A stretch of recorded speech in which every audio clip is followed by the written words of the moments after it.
कल हमने Indian civilisation and culture जो बिहार बोर्ड +2 का पहला चैप्टर है समाप्त किया था। आज उसका ऑब्जेक्टिव आप देखेंगे कि किस तरह से ऑब्जेक्टिव आपके पूछे जाते हैं। तो ऑब्जेक्टिव में ऑब्जेक्टिव टाइप क्वेश्चन, पहला क्वेश्चन क्या कहता है? पहला क्वेश्चन कहता है कि we notice that the mind is a restless bird. The more it gets, the more it wants. और यहाँ ये पूछ रहा है डॉट डॉट इज फ्रॉम, यानी ये कहाँ से लिया गया है, किस चैप्टर से लिया गया है। तो इसमें आपके ऑप्शन में दिया गया है, देखिए पहला ऑप्शन में दिया गया है अ पिंच ऑफ स्नफ, जिस जगह ये है नहीं। How free is the press, इसका भी ये है नहीं। भारत इज माई होम, इसका भी नहीं है। आप जब चैप्टर पढ़ रहे थे तो उसमें मैंने यह लाइन पढ़ाया था, ये है इंडियन सिविलाइजेशन एंड कल्चर का, इसलिए पहला का आंसर जो होगा वो हो जाएगा डी नंबर। पहला का आंसर हो जाएगा डी नंबर। आगे बढ़ते हैं क्वेश्चन नंबर 2 के तरफ। क्वेश्चन नंबर 2 कहता है Indian civilisation and culture is, और ये यानी है क्या, भारतीय संस्कृति, भारतीय सभ्यता और संस्कृति है क्या। कह रहा है कि एन ऐसे, अगला कह रहा है कि स्टोरी, फिर सी में कह रहा ड्रामा और डी में कह रहा शॉर्ट स्टोरी। जब मैं आपको पढ़ाया उसमें आपको ये बताया था कि इंडियन सिविलाइजेशन एंड कल्चर एक ऐसे है, यानी यह एक लेख है। इस तरह से आपका आंसर जो बनता है वह आंसर बन जाएगा ए नंबर, यानी 2 का ए। क्वेश्चन नंबर 3 के तरफ चलते हैं।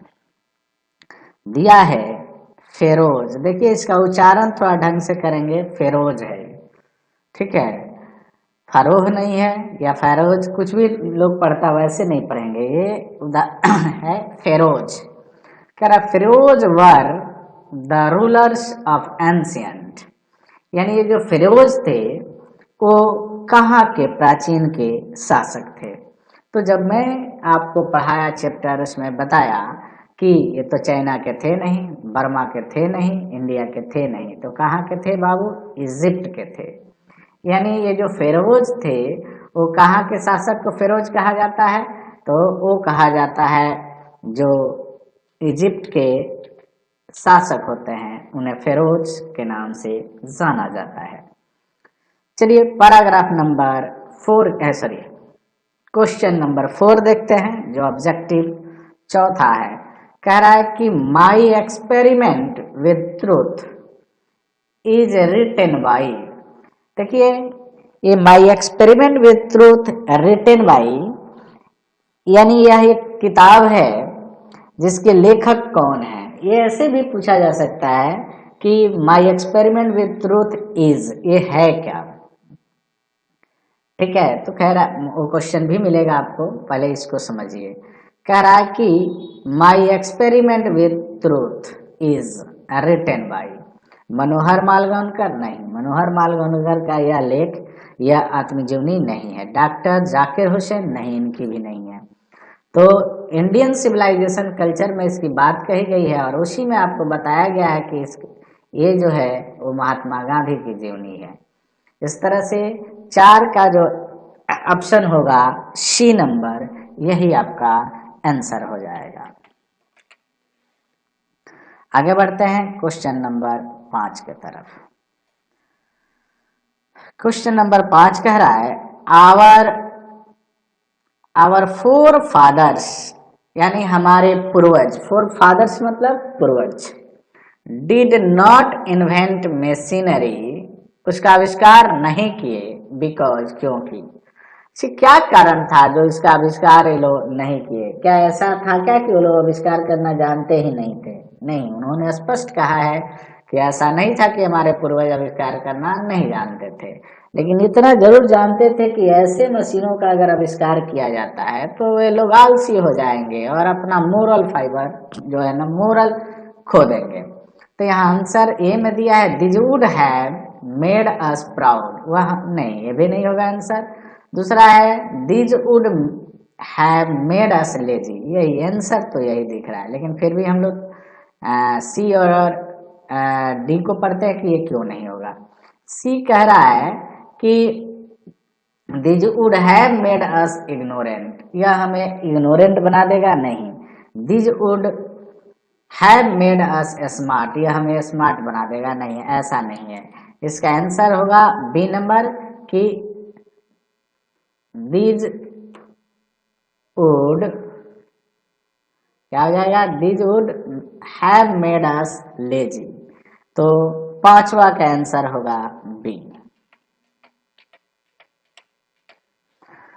चलिए क्वेश्चन नंबर 6 की तरफ देखते हैं। कह रहा है simple living and high thinking is base of, यानी सदा जीवन और उच्च विचार जो है वो किसका आधार है, किस सभ्यता की आधार है। आंसर में तो दिया है बहुत सारे, ए में दिया है ईरानियन सभ्यता, ईरानियन कल्चर सिविलाइजेशन, या फिर दिया है यूरोपियन सिविलाइजेशन, या दिया है अमेरिकन सिविलाइजेशन, या फिर दिया है डी नंबर इंडियन सिविलाइजेशन। तो ये सिंपल लिविंग और हाई थिंकिंग वाली जो बात है वो भारतीय सभ्यता की बेस है, वो भारतीय सभ्यता की आधार रही है। तो 6 का आंसर हो जाएगा डी नंबर, 6 का आंसर हो जाएगा डी। आगे बढ़ते हैं और क्वेश्चन पढ़ते हैं 7 नंबर।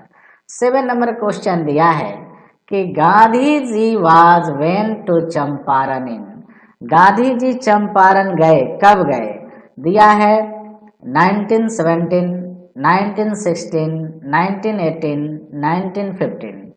तो आपको पढ़ाते समय मैं बताया था, हालांकि इसका कहीं उल्लेख नहीं है आपके इस लेख में, इस चैप्टर में, लेकिन मैं उसमें आपको बता दिया था कि वो गए थे कब, तो 1917 में गए थे, यानी आपका आंसर होगा ए नंबर, 7 का आंसर हो जाएगा ए। 8वां क्वेश्चन देखते हैं। 8वां क्वेश्चन कहता है कि wealth and luxuries do not make a dot dot happy, यानी कह रहा है कि जो विलासिता है या समृद्धि है, यह किसको खुशी नहीं बनाती है, डॉग को, काऊ को, बर्ड को, मैन को। तो बाबू उसमें पढ़ाते समय बताया गया है कि ये विलासिता जो है और जो प्लेजर है, वेल्थ है, ये आदमी को क्या करता है, नहीं बनाता है, माने आनंदित नहीं बनाता है, क्योंकि खुशी एक मानसिक कंडीशन होती है। क्लियर है, इसलिए आंसर आपका होगा डी नंबर, 8 का डी नंबर। 9 नंबर क्वेश्चन की तरफ बढ़ते हैं और देखते हैं। 9 नंबर जो क्वेश्चन है दिया है कि civilisation is that mode of conduct which points out to the path of dot dot. कह रहा है कि सभ्यता चरित्र का वह पहलू है जो सिखाता है, किसको सिखाता है, मानव को क्या सिखाता है बाबू, तो मानव को कर्तव्य का मार्ग दिखाता है। क्या दिखाता है, कर्तव्य का मार्ग दिखाता, आवश्यकताएं नहीं दिखाता, मोरल नैतिकता नहीं दिखाता, न वर्क दिखाता, बल्कि क्या दिखाता है, उसको उसके ड्यूटी दिखाता है, यानी आंसर हो जाएगा आपका सी, यानी 9 का आपका आंसर हो जाएगा सी नंबर। 10वां क्वेश्चन को गौर करते हैं। 10वां क्वेश्चन दिया है Gandhi ji was shot dead on, Gandhi ji की मृत्यु कब हो जाती है बाबू, तो कह रहा है पहला ऑप्शन दिया है, पहला ऑप्शन दिया है, ध्यान से देखिए,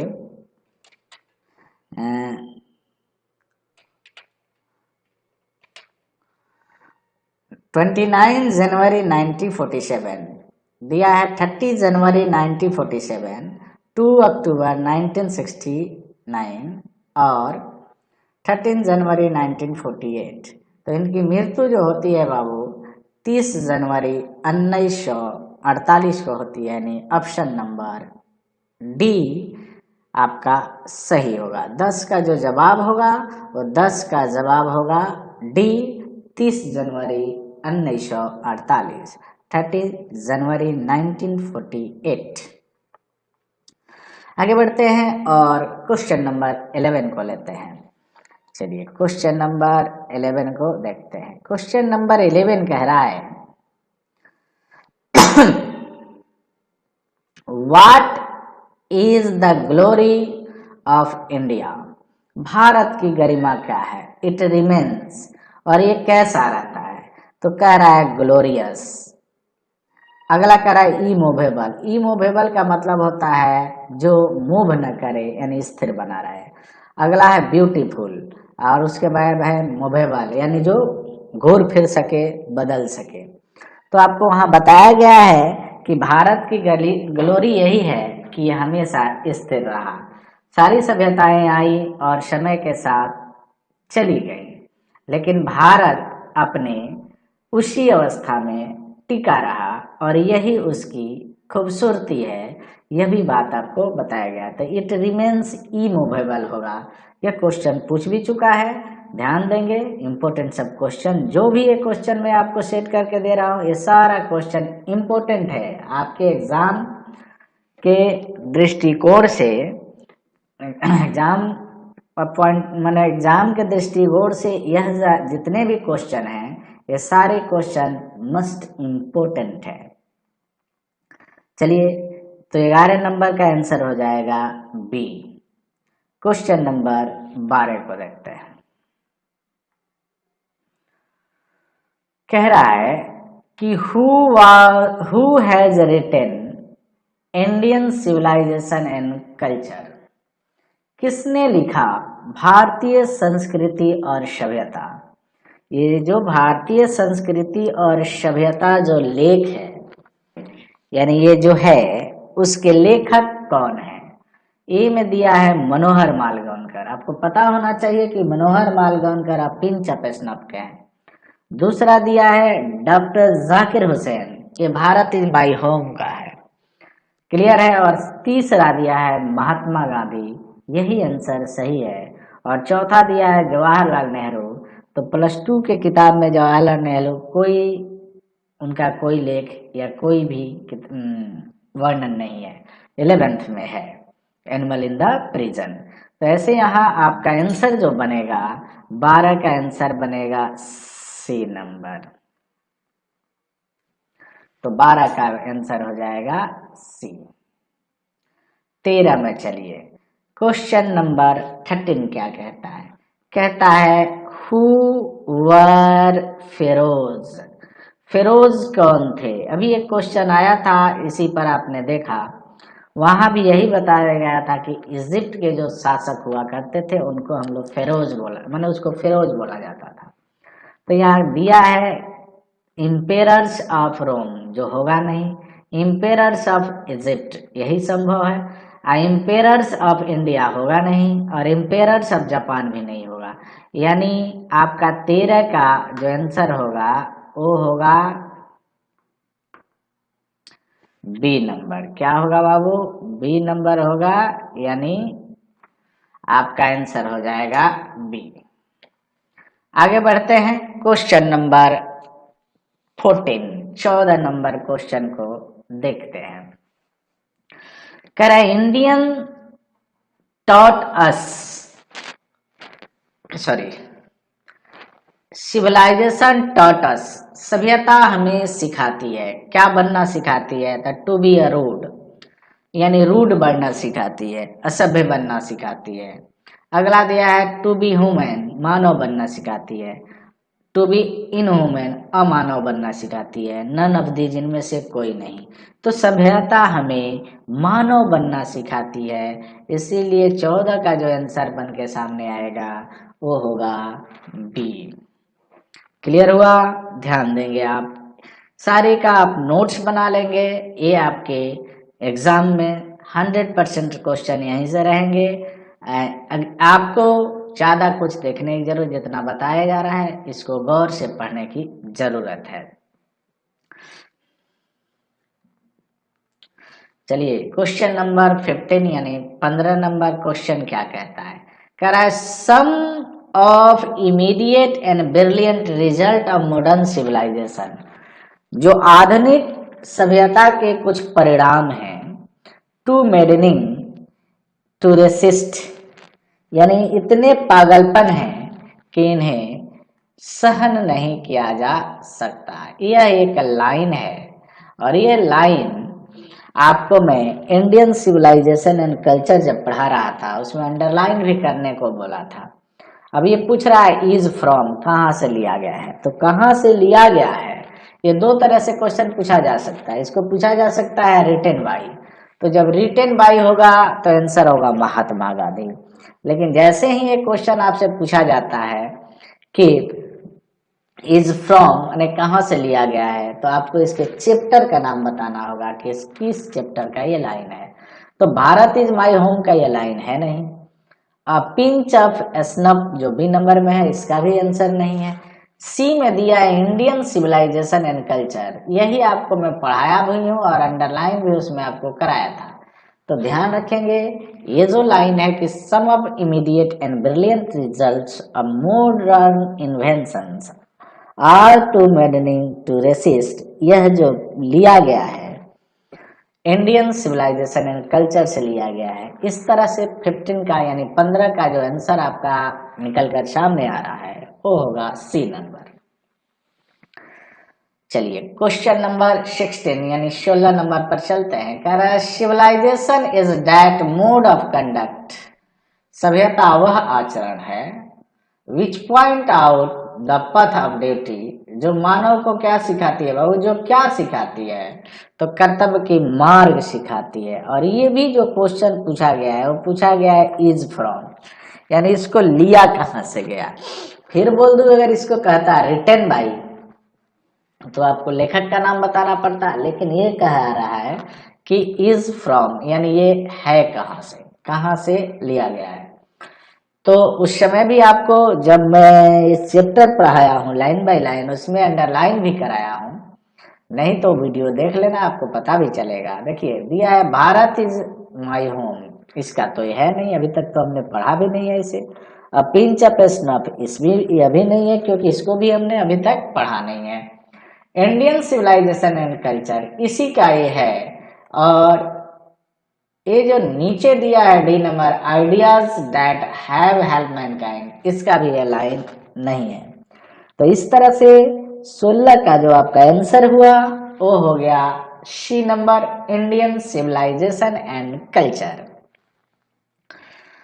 आगे बढ़ते हैं क्वेश्चन नंबर 17 यानी 17 की तरफ बढ़ते हैं।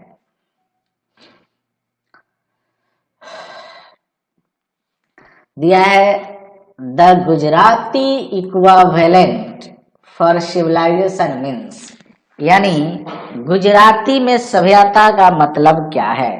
आपको फिर बता रहा हूं कि जब मैं आपको पढ़ा रहा था तो उस समय भी मैं आपको ये लाइन को अंडरलाइन कर रहा था कि गुजराती में सभ्यता का मतलब होता है गुड कंडक्ट। क्या होता है, अच्छा आचरण। तो पहला ऑप्शन जो दिया बैड कंडक्ट, जो नहीं होगा, किसी भी हाल में नहीं होगा। इंटेलिजेंट कंडक्ट ये भी नहीं होगा, इसकी कहीं चर्चा ही नहीं है। डिलाइटफुल कंडक्ट इसका भी कहीं पर चर्चा नहीं है। तो आंसर आपका जो निकल कर सामने आ रहा है वो होगा डी नंबर, यानी 17 का आंसर होगा डी। 18 नंबर क्वेश्चन को देखते हैं, यानी 18 number question. In the word of Gandhi ji mind is a, यानी गांधी जी के अनुसार मन क्या है। तो गांधी जी के अनुसार पढ़ाते समय उसमें बताया गया है कि mind is a restless bird, it gets more, माने क्या कहा गया है कि भारतीय मन एक बेचैन चिड़िया है। क्लियर है। तो यहाँ हमको बताना है कि रेस्टलेस किंग बेचैन राजा है नहीं, रेस्टलेस स्टूडेंट बेचैन छात्र है नहीं, रेस्टलेस बर्ड यस बेचैन चिड़िया है ना। बेचैन रेस्टलेस सोल्जर, बेचैन सैनिक, ये भी नहीं है।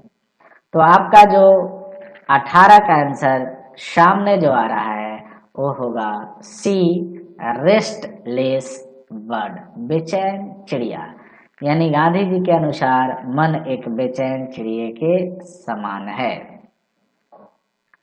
अगला क्वेश्चन दिया है, plain living and high thinking is motto. देखो ये प्लेन लिविंग और हाई थिंकिंग यानी सदा जीवन उच्च विचार, ये किसका मोटो है?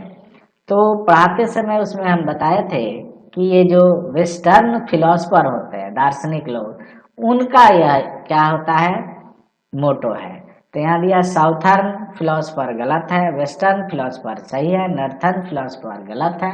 नन ऑफ दिस तो होगा ही नहीं क्योंकि इसमें ऑलरेडी आंसर बी इसका दिया हुआ है। तो इस तरह से 19 नंबर क्वेश्चन का जो आंसर सामने निकल कर आया वो आंसर हो गया बी। क्वेश्चन नंबर 20 कह रहा है कि our ancestor enjoy true dot dot role. हमारे जो पूर्वज थे कैसा जीवन जीते थे, कैसा सच्चा जीवन जीते थे? तो कह रहा है कि नेशन नहीं, सोसाइटी नहीं, इंटरनेशनल नहीं, होम, ट्रू होम रोल, सच्चा घरेलू जीवन जीते थे। इस बात की चर्चा उसमें की गई है।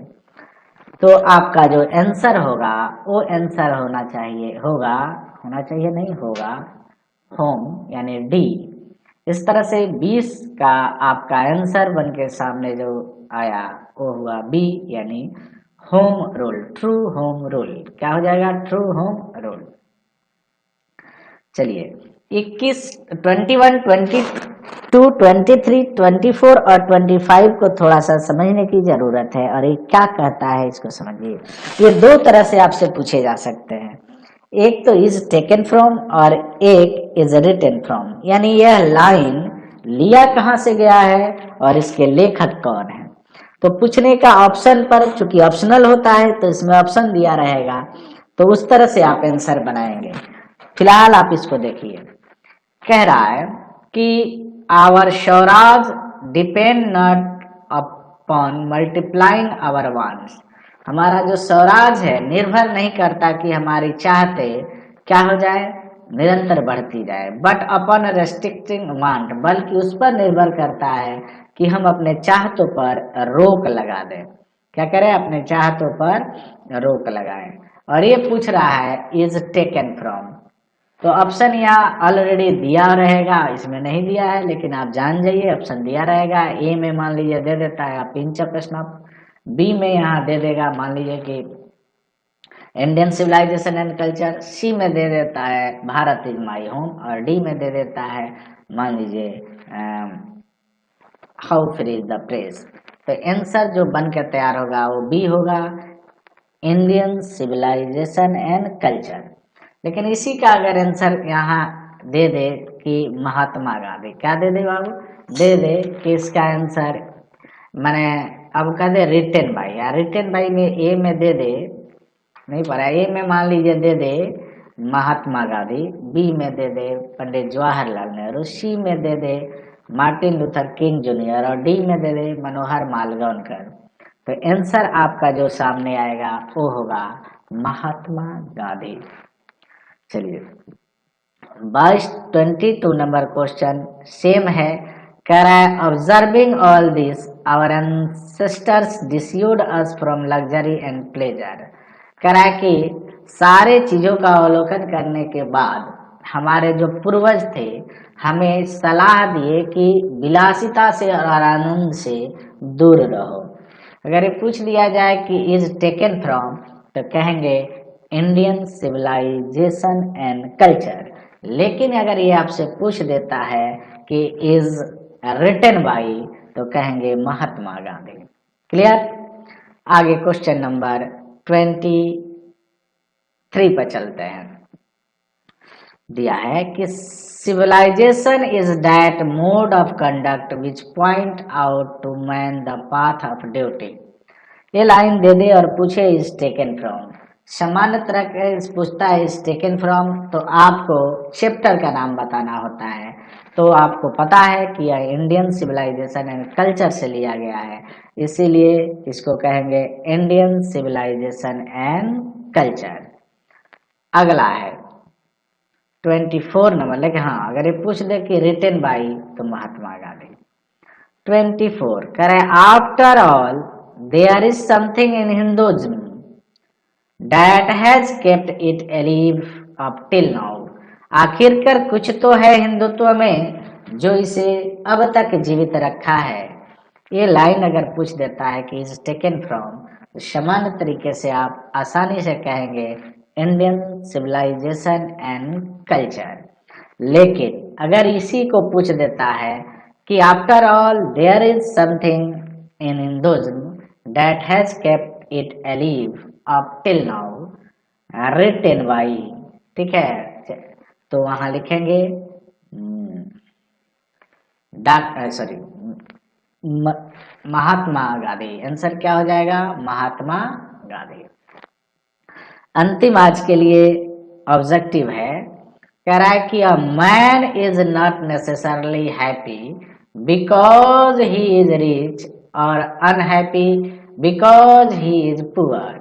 यानी कोई व्यक्ति ये जरूरी नहीं है कि इसलिए खुश है कि वह धनी है और इसलिए दुखी है कि वो गरीब है। यानी वो तो मेंटल कंडीशन है ना, तो ये जरूरी नहीं है कि कोई आदमी इसलिए खुश है कि वह धनी है और वो दुखी है क्योंकि वो गरीब है। ये भी लेसन, अगर ये भी लाइन अगर आपसे पूछ दिया जाए कि ये लाइन कहाँ से लिया गया है, is taken from, 4 option already दिए ही रहेंगे, आप उसमें चूज करेंगे इंडियन सिविलाइजेशन एंड कल्चर। जो ऑप्शन में होगा ABCD उसमें से इसी को चूज करेंगे। तो ये था आपका ऑब्जेक्टिव। ये बहुत सारे ऑब्जेक्टिव, मैंने 25 ऑब्जेक्टिव आपको करा दिया। यहाँ से आपके क्वेश्चन बनने की संभावना है।